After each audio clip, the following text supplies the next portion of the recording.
दोस्तों, आपके कमेंट्स और आने वाले हर सवाल या मिलने वाले हर पेरेंट्स का एक ही कंप्लेंट होता है और वो होती है कि बच्चा बोलता नहीं है। बोलना हमारी ज़िंदगी का इतना ख़ास काम है, इतना महत्वपूर्ण काम है कि जिसके बग़ैर हम लोग अधूरे हैं। और बोलना ही वो चीज़ है जिसकी वजह से हम लोग इंसान कहलाते हैं। दोस्तों, बोलना वाकई में बहुत ही महत्वपूर्ण है, लेकिन अगर हम ये कहें कि बोलना ही ज़िंदगी है तो गलत है। क्यों?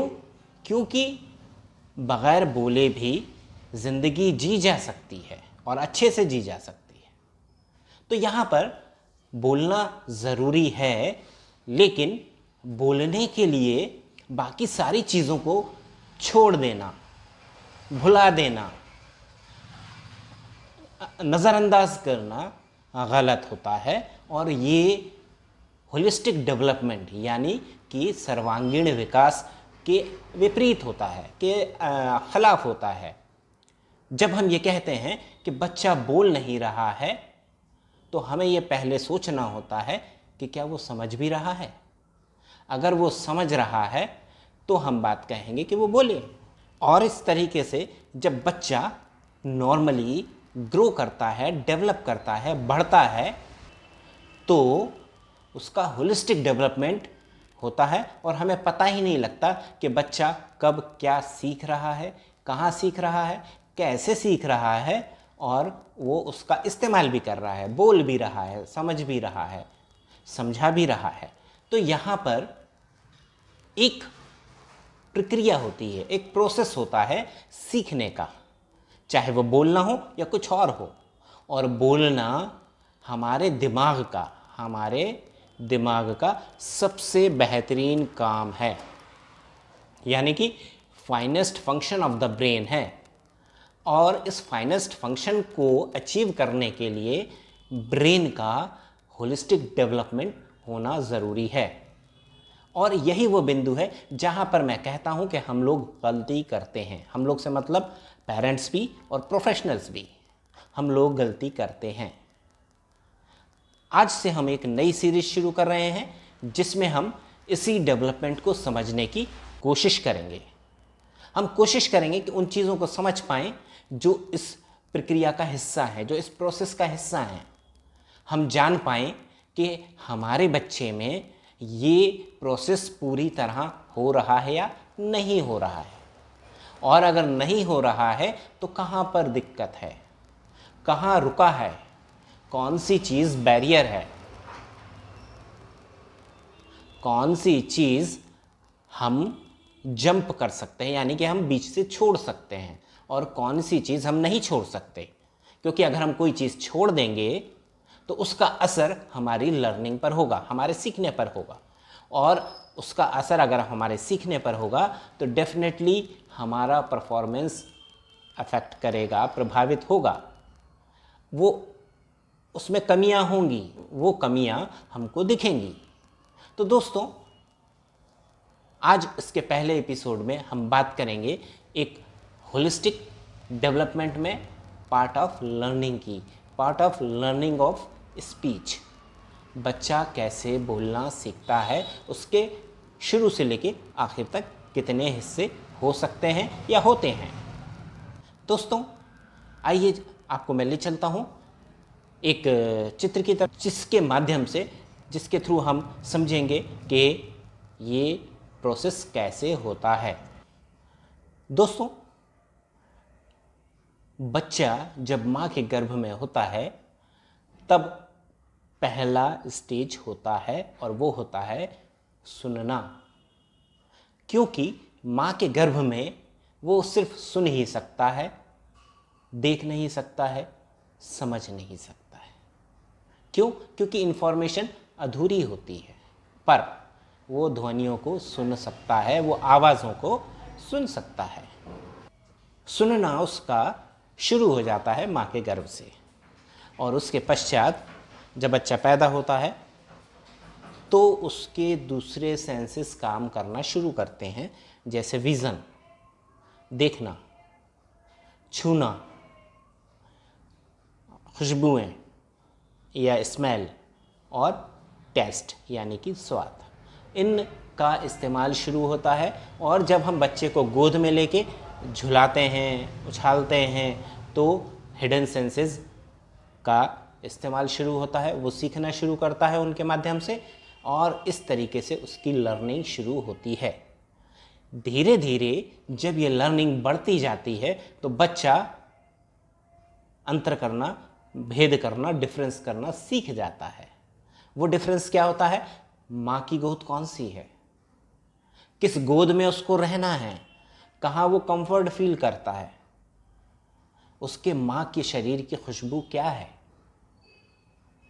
अलग अलग आवाज़ें कौन सी हैं, किसकी कौन सी आवाज़ है वो ये नहीं समझता है, लेकिन सुनता रहता है और सीखता रहता है उनमें डिफरेंस करना।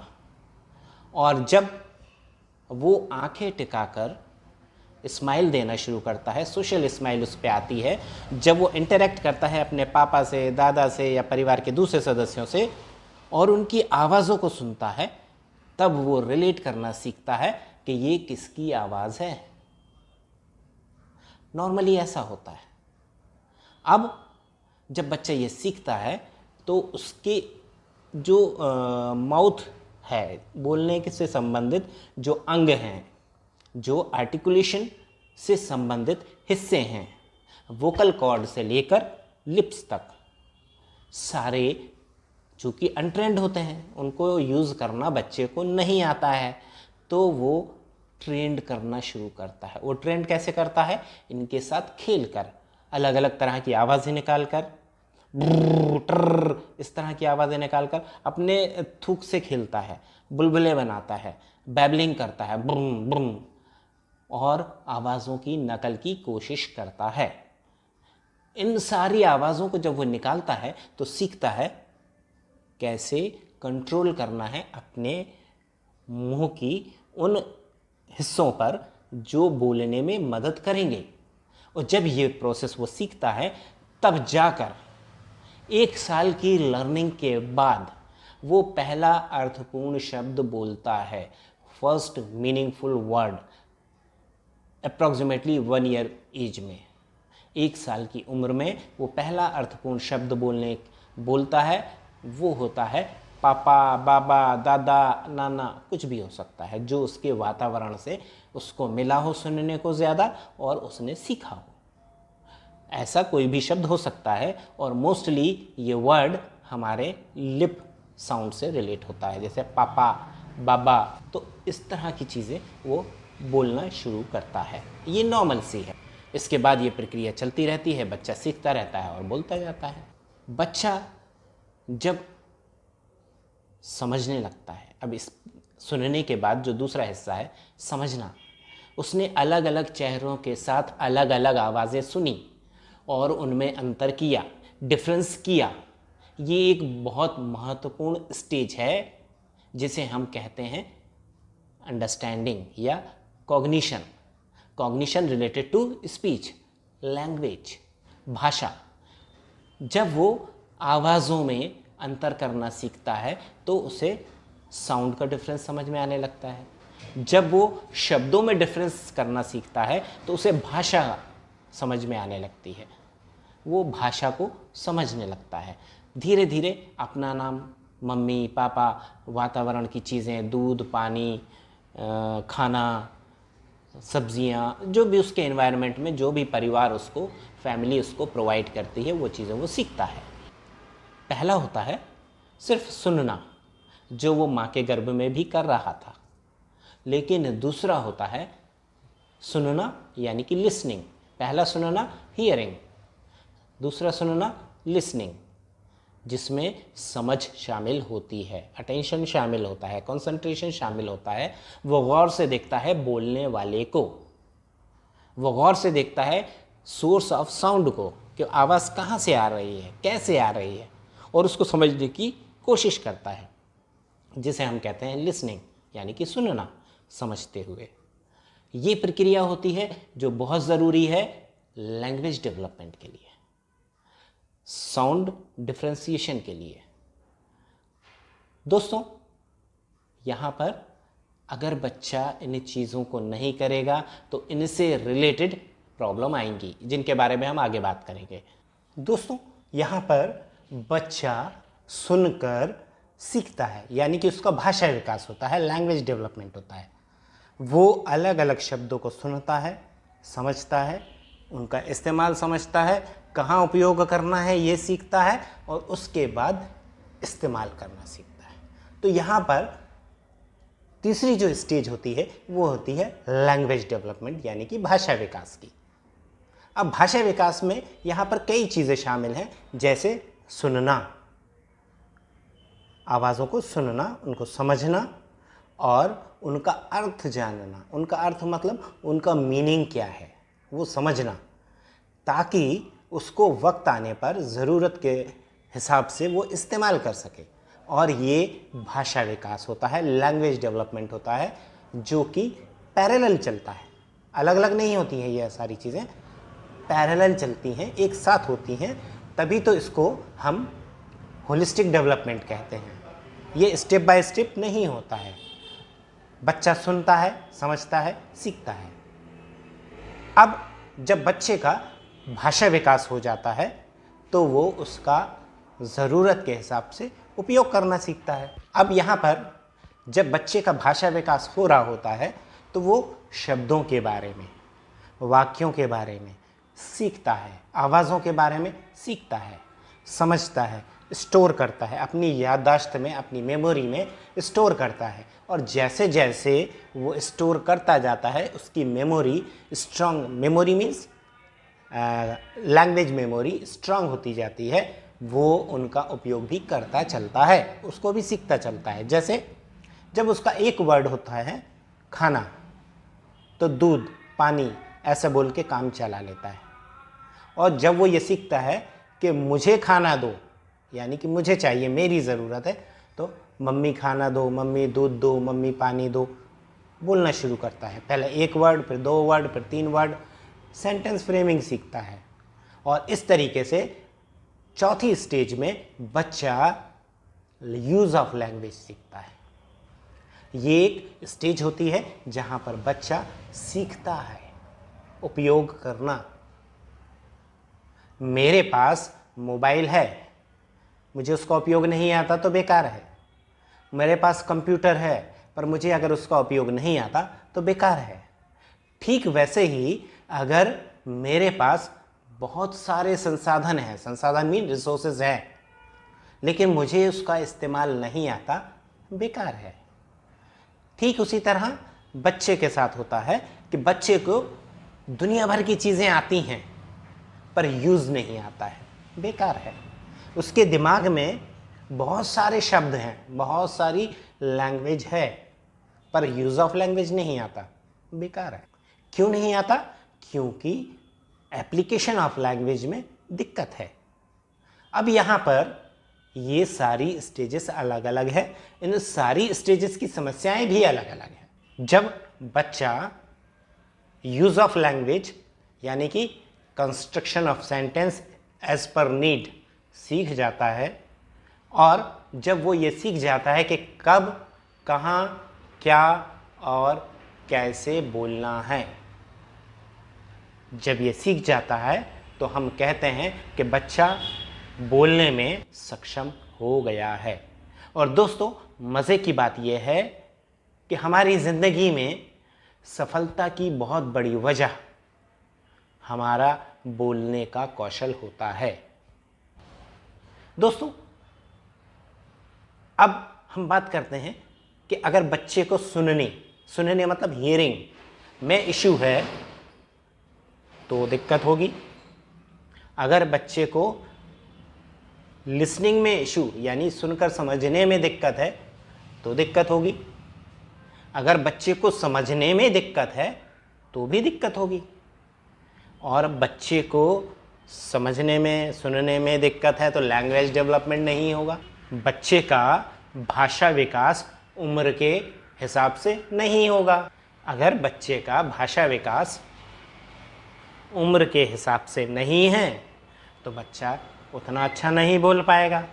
उतना अच्छा नहीं व्यक्त कर पाएगा अपने आप को, उतने अच्छे से नहीं समझ पाएगा हमारी बातों को। क्यों? क्योंकि हमारी बातों को समझने के लिए भी भाषा तो समझनी होगी ना। यहाँ पर ये समस्याएं आती हैं और आएंगी। अब यहाँ पे मूल बात ये है कि जब भी हम बच्चे का मूल्यांकन करते हैं मतलब जब हम बच्चे की समस्याओं को देखते हैं, तो एज अ पेरेंट आपको सबसे पहले एज एप्रोप्रिएट यानी उम्र के हिसाब से कितना है, कैसा है, वो समझना चाहिए। इसमें आप विशेषज्ञों की मदद ले सकते हैं, जैसे speech and language therapist, audiologist, ये लोग आपकी मदद कर सकते हैं। लेकिन यहाँ ये ध्यान रखिए कि उनका कम से कम ग्रेजुएट होना ज़रूरी है। अगर इससे कम योग्यता वाला कोई व्यक्ति आपके साथ काम कर रहा है तो मेरा कहना यह है कि आप डिपेंडेंसी ना रखें, उन पर निर्भर ना हों। उन पर निर्भरता आपके लिए नुकसानदेह साबित हो सकती है। तो दोस्तों, आज हमने स्पीच डेवलपमेंट के, लैंग्वेज डेवलपमेंट के एक छोटे से हिस्से को पूरे रूप में समझा है। आगामी अंकों में हम इसके एक एक हिस्से को लेंगे और उसके बारे में चर्चा करेंगे। आप समझने की कोशिश कीजिए कि बच्चे का भाषा विकास कैसे होता है, लैंग्वेज डेवलपमेंट कैसे होता है। अगर लैंग्वेज डेवलपमेंट प्रॉपर होगा तो ही स्पीच प्रॉपर होगी। अगर लैंग्वेज डेवलपमेंट प्रॉपर नहीं होगा, स्पीच प्रॉपर नहीं होगी।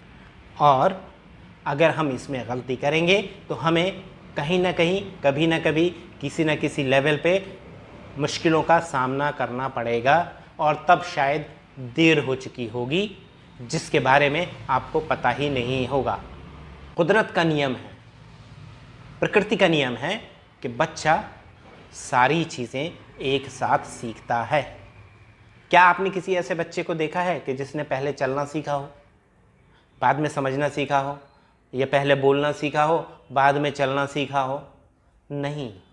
बच्चे के सारे विकास, शारीरिक विकास, सामाजिक विकास, शाब्दिक विकास, संप्रेषण कौशल यानी बोलने का कौशल, संज्ञानात्मक विकास यानी कि कॉग्निटिव डेवलपमेंट, सारे डेवलपमेंट एक साथ होते हैं।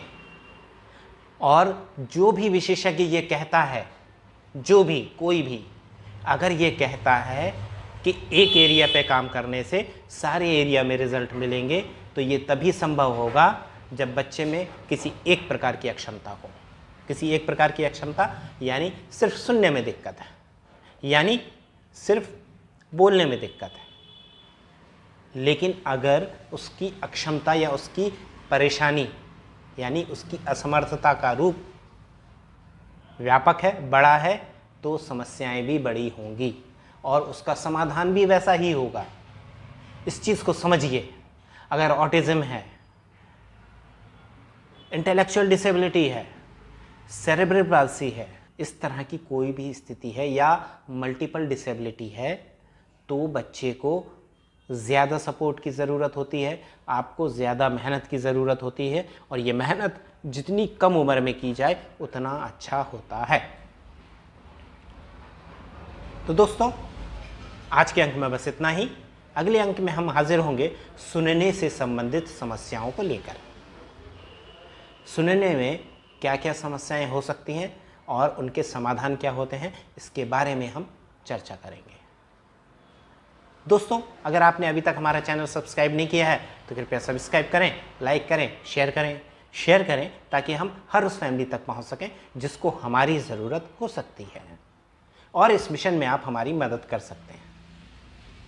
दोस्तों, आप देखते रहिए रोशन रहें। मुझे दीजिए इजाज़त। नमस्कार, जय हिंद।